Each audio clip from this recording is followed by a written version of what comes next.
Halo, apa kabar? Kembali berjumpa dengan saya Hartsman Arif dari Forum News Network dan, seperti biasa Anda langsung saja bergabung bersama dengan Bung Rocky Gerung. Bung Rocky secara mengejutkan tiba-tiba saja Kamar Dagang dan Industri Indonesia Kadin itu menggelar munaslup dan kemudian menempatkan Anindya Bakri sebagai ketua umum menggantikan Arsyad Rashid.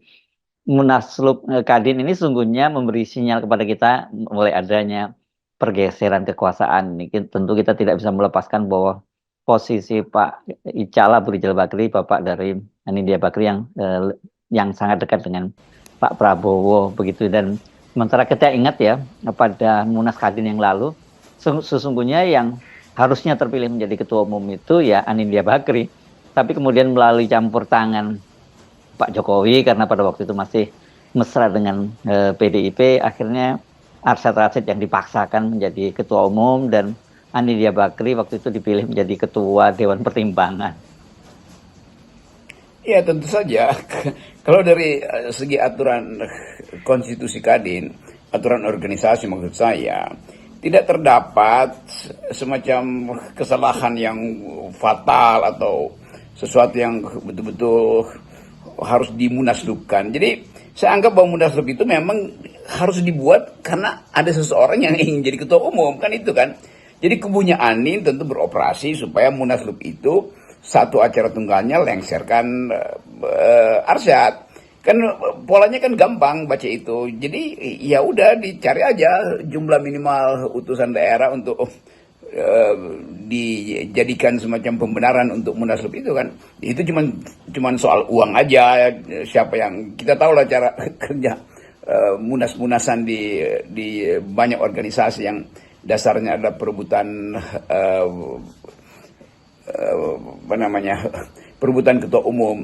Tetapi Kadin sendiri kan adalah sebuah organisasi yang seharusnya profesional, yang dasar-dasar berlakunya proses kompetisi itu harus mengikuti pola yang sudah baku tuh. Jadi kalau munaslup itu kan polanya tidak baku, kecuali ada yang darurat di situ. Kita nggak lihat apa yang darurat, kecuali bisa ditunjukkan bahwa Arsyad itu memang gagal atau, tetapi kan buat memutuskan itu ya tunggu aja sampai seluruh kelengkapan persyaratan seseorang itu lengkap kan atau tersedia tuh.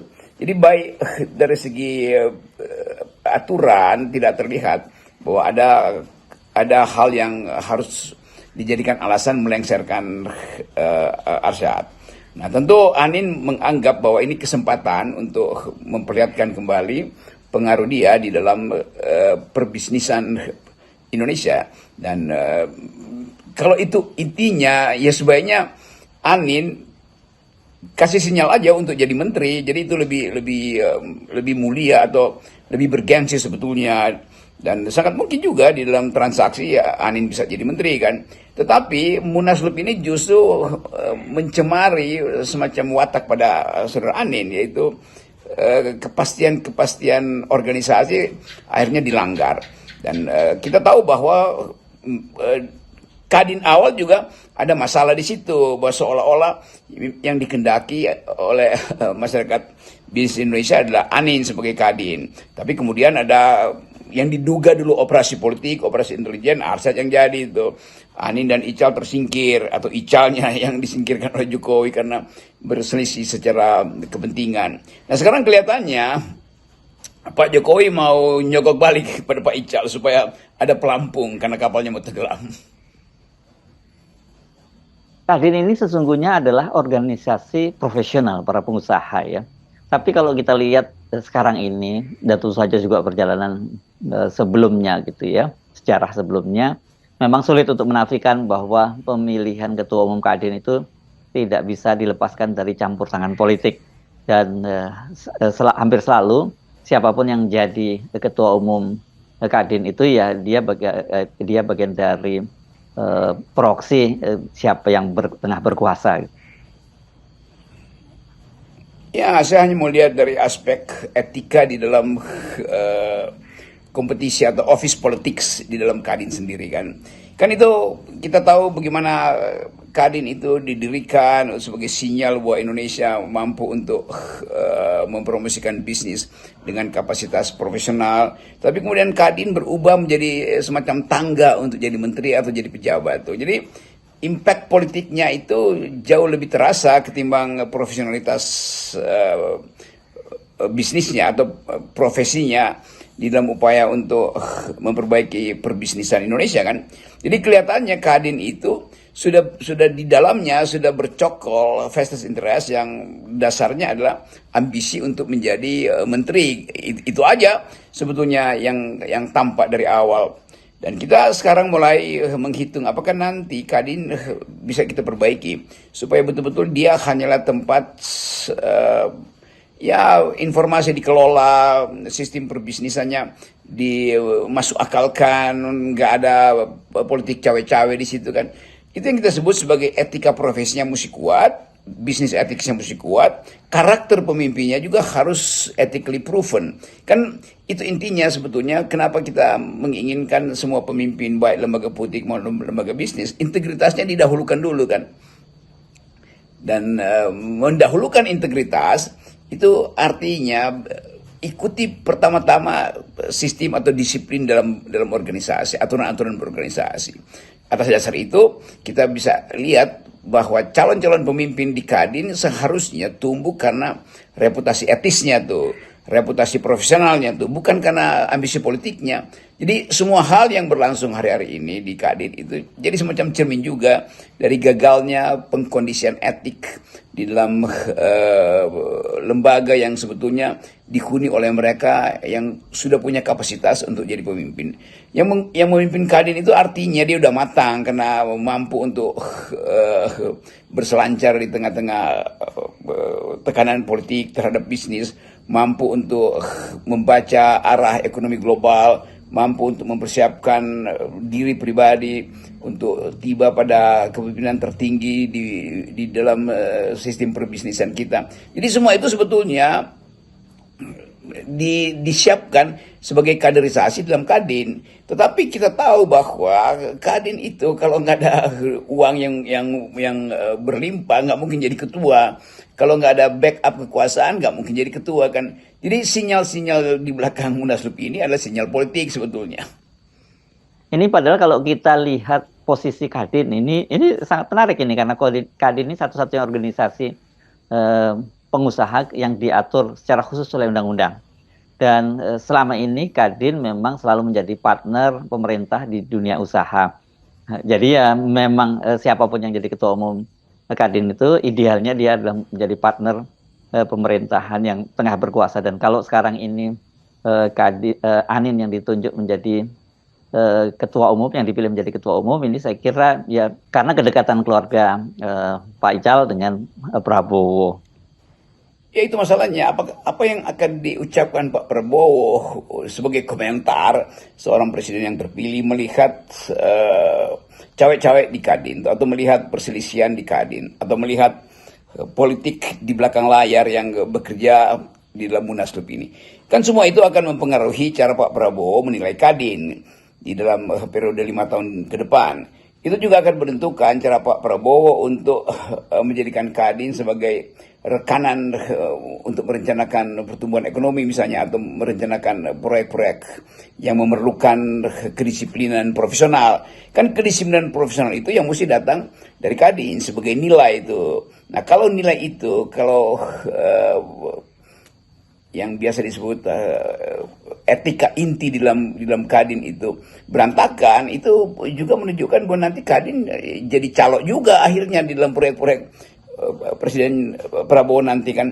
Jadi kalau dari sekarang percaloan itu udah ditunjukkan lewat Munaslup, itu artinya mental yang sama akan dipraktekkan dalam upaya berebut porsi bisnis di pemerintahan Pak Prabowo nanti kan. Nah itu juga akan jadi pengetahuan internasional, dan sangat mungkin juga orang atau investor asing akan lihat perilaku ini sebagai penghambat rasionalitas bisnis di Indonesia, dan konsekuensinya ya foreign investment atau apalagi foreign direct investment itu akan menghitung ulang apakah etika bisnis di dalam Kadin itu sudah jadi standar atau di bawah standar dalam etika bisnis global. Kan soal-soal ini mestinya dipahami oleh Kadin sendiri, dan pemahaman itu juga yang akan dia investasikan atau jaminkan pada Pak Prabowo nanti sebagai presiden. Kan Kadin pasti akan hidup juga dari bisnis-bisnis yang berhubungan dengan proyek-proyek negara tuh. Nah, kemampuan kita hari ini untuk mulai mendeteksi bahwa Kadin akan dipimpin oleh atau akan mulai dipimpin berdasarkan keadaan yang runyam secara etik hari-hari ini, itu mempengaruhi juga kehidupan perbisnisan di daerah, yang tokoh-tokoh Kadin ada di situ, dan mereka tahu bahwa munaslup itu terjadi karena ketiadaan konsistensi, dan ketiadaan konsistensi itu pertama-tama ketiadaan konsistensi terhadap aturan organisasi. Jadi semua itu akan mempengaruhi juga sebut aja daya profesional atau kapasitas profesional dari para pebisnis di daerah, yang mungkin juga menganggap bahwa oke, itu lebih baik mendekat pada kekuasaan, lebih baik cari aman dengan kekuasaan daripada berbisnis secara rasional. Kan itu pesan terselubung dari kekacauan Munaslup kemarin. Arsyad Rashid, ketua umum dari Kadin yang digulingkan, dia tidak tinggal diam dan menyatakan akan menggugat secara hukum. Tapi tampaknya memang eranya Arsyad ini sudah berakhir, karena bagaimanapun dia ini punya kedekatan dengan PDIP. Bahkan kemarin dia menjadi ketua tim kampanye nasional dari Ganjar dan Mahfud gitu ya. Kalau nantinya misalnya dia tetap ngotot mempertahankan posisinya dan kemudian ada kepengurusan kembar, saya kira ini soal waktu saja ya, karena kalau kita menyimak pernyataan dari Menteri Hukum dan HAM Supratman Andi Aktas, yang ini juga kader Gerindra, kan dia sudah memberi selamat kepada keputusan Kadin di bawah Anindya. Jadi ini tinggal soal waktu saja ya, nanti pengesahan kepengurusan di bawah Anindya. Ini sulit untuk Arsyad Rashid untuk melawan. Ya pasti ini akan ada beban psikologi di dalam Kadin sendiri dan terhadap presiden berikutnya, terhadap Pak Prabowo nanti. Kan komposisi pemungutan suara di Munaslup itu tidak secara absolut atau secara mulus itu menghendaki Anin menggantikan Arsyad. Jadi terpecah juga psikologi di situ. Dengan kata lain, pengkubuan ini tidak berakhir hanya seketika Anin terpilih sebagai ketua umum. Jadi poin ini juga sama seperti Golkar kira-kira tuh, nggak ada poin yang langsung selesai ketika Bahlil terpilih tuh. Nah, problem di Golkar sama aja, akan ada perpanjangan adu kuat antara faksi di situ sampai misalnya 5 tahun ke depan, dan itu akan berakibat juga pada stabilitas politik di era pemerintahan Pak Prabowo. Kadin juga akan masuk di dalam konflik organisasi yang sama tuh, atau paling nggak ada pemimpin tetapi legitimasinya kurang. Jadi semua hal yang kita lihat hari-hari ini itu semacam cerminan dari perpolitikan kita selama 10 tahun ini, yaitu ada upaya untuk mencari siasat supaya naik panggung tanpa melalui prosedur, sama seperti Gibran naik panggung tanpa prosedur konstitusi atau bahkan melanggar prosedur konstitusi. Jadi udah jadi semacam idiom di dalam politik kita bahwa semua lembaga strategis